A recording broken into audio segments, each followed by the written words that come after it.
Alrighty. Hello, welcome to my final project today for English 263. Um, I have chosen to do my artist as Judy Blume because we've talked about her a lot in this class, and I really, really love her. I think she's quite wonderful. Welcome to the show. We're going to get started. Quick disclaimer, I do use a visual element. I am using a documentary that we watched in class called Judy Blume Forever. However, it was provided through the school, the University of Arizona, and more than likely the visual will be blocked by the school with a screen share to avoid certain copyright. But Judy Blume Forever is the documentary that I am using today. So let's get right into it, if it'll allow me. There we go. So about the author. So Judy Blume. Judy Blume is a young adult and even adult author of quite a few successful books. She first started writing for her children when she needed them to fall asleep. She would tell them bedtime stories, and she felt that she had a passion for these bedtime stories. And so she started creating picture books, and she called herself a knockoff Dr. Seuss. I'm going to say that's a paraphrase, but she did compare herself to Dr. Seuss, but as like a lesser version. She tried to rhyme, and she tried to really make these books engaging for her kids. And something that she learned was that, hey, I'm not getting published as a picture book author. And that's not even what I really want to do. So Judy Blume, she decided I'm going to go and gravitate towards what I actually really like writing, which was a novel style, which I have one of my favorite books by her. I read it for the first time this semester. It's called Tiger Eyes. I had actually never heard of it. Just kidding. I'd heard of it. I just never read it. And so Tiger Eyes was like the style of book that she wanted to write. It's one of her later writings, and it's about her father passing. And that is something, well, not about her father passing, but it was inspired from it. And that's where she creates a lot of her stories from her personal life. And like I said, like when she started off with picture books, it was about reading to her children and being able to relate to them. And I use the word education and achievements. So achievements more like finding stuff out about herself. Same thing with education there. Being able to learn more about the world and learning about marriage and learning about herself and kind of how she viewed religion and how she thinks religion affects girls and boys and how things are so confusing early on.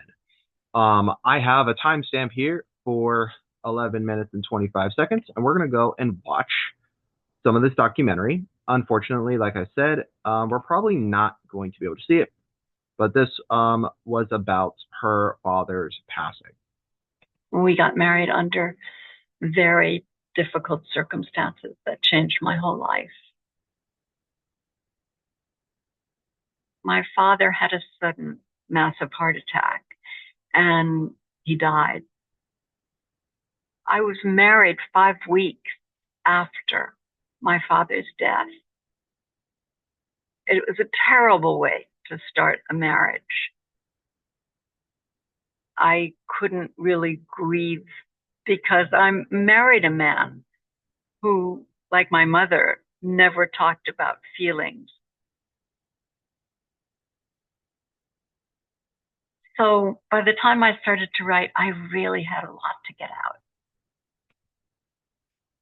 So that heartfelt message by Judy Blume herself in the documentary Judy Blume Forever, she mentions how much her father's death affected her, especially in her first marriage. And she doesn't talk about her marriage really in young adult literature. However, in her more adult literature, she absolutely goes into it. And she uses one of my favorite artistic choices, which was grief and pain and life experience. And the fact that she had a lot to say was just very, very impactful for someone like me because it's how I write as well. I write from how I'm feeling and kind of what's going on, and I'm able to put that on a page. And so with that artistic choice, she ends up relating to a lot of people very easily and is able to put a lot of emotion onto the page without it feeling clunky or forced or as if you could kind of substitute it for something cheaper or if, hey, there needs to be a lot more improvement because this isn't believable. So her main impact was how she revolutionized young adult literature. For a very long time, there wasn't young adult literature. Young adult literature, it was basically children's books where it's fairy tales and kiddish stories to adults. And it was, historical stuff and nonfiction. And sure, there was fiction stories out there. And a lot of these texts were meant for adults and adult eyes and adult understandings. And so in this middle ground between the age that she liked to target was 11 and 12, in that age group, and I like to put young adult literature more like 10 to, I would say, 19, because of the range of life experiences that you can talk about. And something that Judy Blume revolutionized as well was what she talked about. And there's a word called taboo, or a word that we can define as taboo is something that everyone is kind of aware of, but nobody talks about. Taboo is this really weird line where you can cross it, but it might be sensitive. And that's what Judy Blume loved doing. She loved like crossing the line, so to speak. And with that, she created Are You There, God? It's Me, Margaret, Deanie, Blubber, Forever, Just As We're Together, It's Not the End of the World. Basically, every young adult book crossed this line of taboo and what they talked about. And the four books, Forever, Blubber, Deanie, and Are You There, God? It's Me, Margaret, are all books that at one point in time, and currently, actually, I'm pretty sure, are censored. And that's disturbing. I did a project not too long ago about the fact that these books were censored in Caddy or Katy. I still can't decide. In Texas, that city, Caddy or Katy, you decide. They censored it because of its content. And she uses cuss words and all these things that kids can't be saying and reading and talking about periods and talking about sex, right? And all these things that kids and young adults don't think about at all. And when we use the word kids there, I mean like 11, 12, post-pubescent, right? You're into puberty, where these thoughts do come to mind, where you start learning about your attraction and whatnot. Blubber, of course, more talked about body image and whatnot. And that's something that happens prior to and post puberty and being an adult. So when it comes down to it, Judy Blume basically tapped this market that didn't really exist.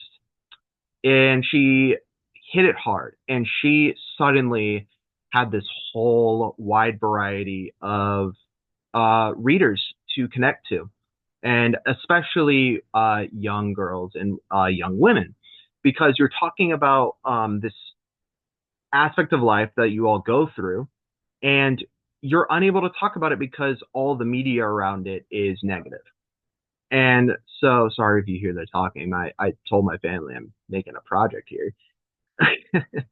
But she helped like change the landscape of young adult literature, and she also helped change the landscape of writing diversity. At least something I'm trying to coin. I'm not original, but she decided to write this book called Wifey. I believe it was after her first divorce, or maybe it was her second. I'm forgetting now. Shoot, I should know that. Well, it's after one of her divorces, and it's this adult, sexually explicit book. And she got a lot of flack for it because she's this kids writer. You can't be writing this adult book. But in 1979, a newscaster believed that, hey, the only reason why we give Judy Blume as much crap as we do about writing a book like Wifey is because she had established herself as a young adult and children's author. And at the time, children just meant like anywhere between 5 and 17. Like children just meant not an adult. It was a little more loose. We didn't really say teens and teenagers unless you kind of talked about negative behavior. Teenager, though it wasn't something Judy Blume necessarily changed. The word teenager has changed over time for the stage of life you're in, and teenager was just coinciding with the word troublemaker. Like if you're called a teenager, you're not one of the good ones, so to speak. But wifey, though going back to topic here, basically said, hey, though I write the majority of the time for adults, I am writing, or excuse me, the majority of the time I'm writing for young adults, I can write for full grown adults. This is for mom and dad, and all these other books I have are for you, or even if they want to give it a read, but they've already experienced it, or they're going through it right now. And wifey is about, especially for wives and women, and what they're going through and how marriage is and all these fun things, and talking once again about female sexuality, but more from an adult perspective. For artistic choices. So one of the things that I think is the most important about Judy Blume's artistic choices is how she uses language that people in general, all readers, but women and young girls especially could relate to, and how she completely changed the framework of how women and their young adult experiences were talked about at all. So I guess you're going to listen to. I've seen it. The visual aspect's not there, but going back to the documentary, we're going to listen to Judy Blume forever. These about 5-minute segment on this topic. 1747, 17. Getting my period, I was just obsessed by it. I wanted to write the truth, the reality of being that age. I wrote a first draft so fast in like 6 weeks. And worked with the best editor in the whole world, Dick Jackson.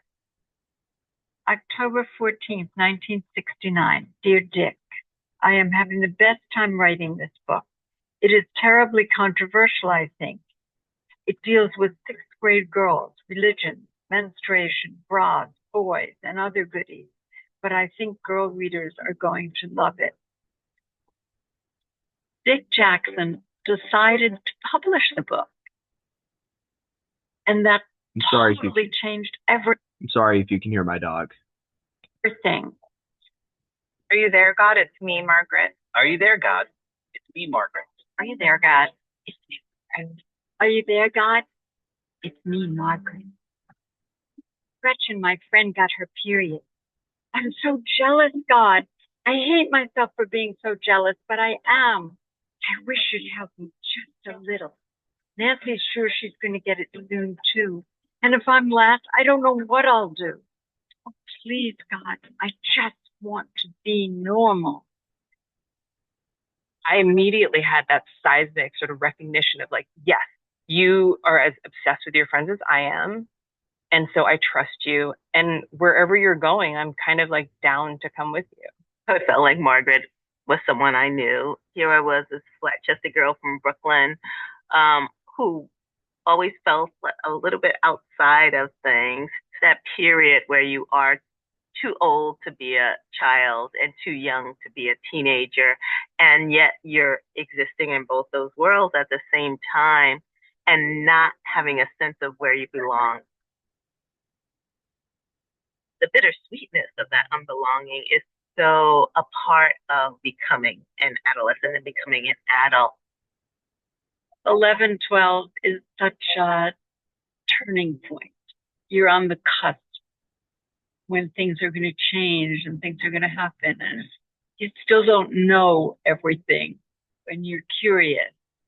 I can remember once opening up my World Book Encyclopedia to S and reading, and there it was, sex, it said, and then going through it furiously, and it didn't tell me anything. I mean, it talked about plants and things, and I was so furious, I slammed it shut, threw it across the room. I was just really angry. And when I got to be in 5th and 6th grade, my friends started to develop, get breath, get their periods. I wanted that more than anything in the whole world. Oh boy, I even lied. I lied in 6th grade and said I had my period because my friends did. I wore what we then called a sanitary napkin that I got from my mother's closet. I wore it to school so they could pat my backside and feel it and know that I had it. I too had my period. Total lie. It just felt like there was this treasure trove of true experiences that on some level we were told were wrong or shameful. And there's so much magic and terror in that time, which makes it funny and also resonant. To wake up one day and you're bleeding, from your vagina.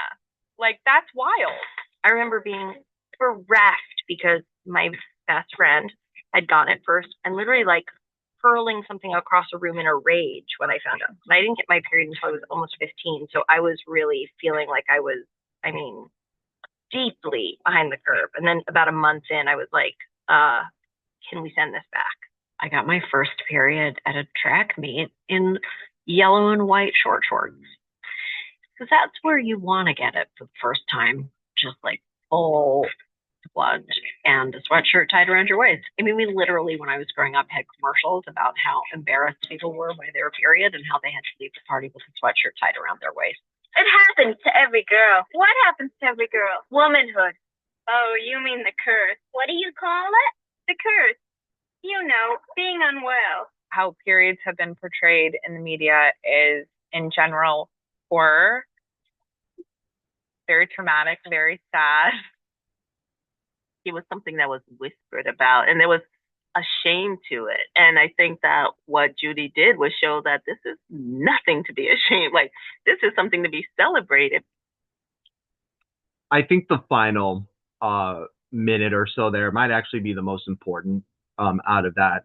What is that? 5-minute segment. Sorry, that was a lot. That was 5 minutes. Of this wonderful documentary where Judy Blume completely changed the lives of many women, where she wanted to eliminate the embarrassment of being or having a female experience, and that was the period. And as we heard, commercials and the way that periods were talked about was always traumatic. It was always scary. It was always this thing to be worried about, and this thing that you don't want. And it's this thing that once it happens, like it's gonna suck. And it was called a curse in the movie that it was quoting from, or that it was taking that screen capture from, was that it's something every woman goes through, and it's a curse, and it sucks, and it's awful. And Judy Blume decided, no, I'm going to talk about this very positively, which, as you heard, those were her quotes were from a couple interviews, and they were words that were spoken so rarely, where you wanted the experience of being a woman. And the author who spoke about her experience not getting her period, at least until she was 15 years old, she was feeling behind and left out. And then when she got it, she was like, dang, this kind of sucks. And the overall experience is that, yes, like puberty does suck, and getting your period does suck. But also it's very important, and it's natural, and it's fine, and it's beautiful, and there's all these great things and great reasons behind it. So it's not something to be afraid of. It's something to celebrate, though it can be a scary experience. And she wanted to make sure that it wasn't, though it can be embarrassing. There's a lot of embarrassing moments with it, kind of I guess in modern terms, we could say blood butt, right? Because that was described a few times there. The blood butt moment is something you dread, but it's also like, well, that means now you're kind of becoming an adult, right? You're on your journey now. And so Judy Blume wanted that to be something that women were happy with. You didn't have to look forward to it. You didn't have to obsess over it like she did, but it's not something to fear and hate. In conclusion, Judy Blume is a revolutionary author who fought feminist. Did I spell that right? That looks wrong. Sorry. She's a revolutionary author that just completely changed the game for young adults, and what they were reading, and the lessons they were learning, and how they were learning it. It allowed women to finally have a place to express what they were going through and to have a place to connect and being able to connect with each other through literature. I would say that makes her a feminist in how she absolutely cares about the young generations, especially when it came to her being censored, and how she has a quote that says, a book cannot harm a child. And it's like, information cannot harm, especially when you go through it, right? I believe that's kind of what she was pushing for. And I think that's what she achieved. And her legacy is something to absolutely love and adore and appreciate, because she set the groundwork for so many aspiring and future authors, especially female authors. Thank you for listening to my video. Sorry if it ran a little long, but I hope you enjoyed. Take care.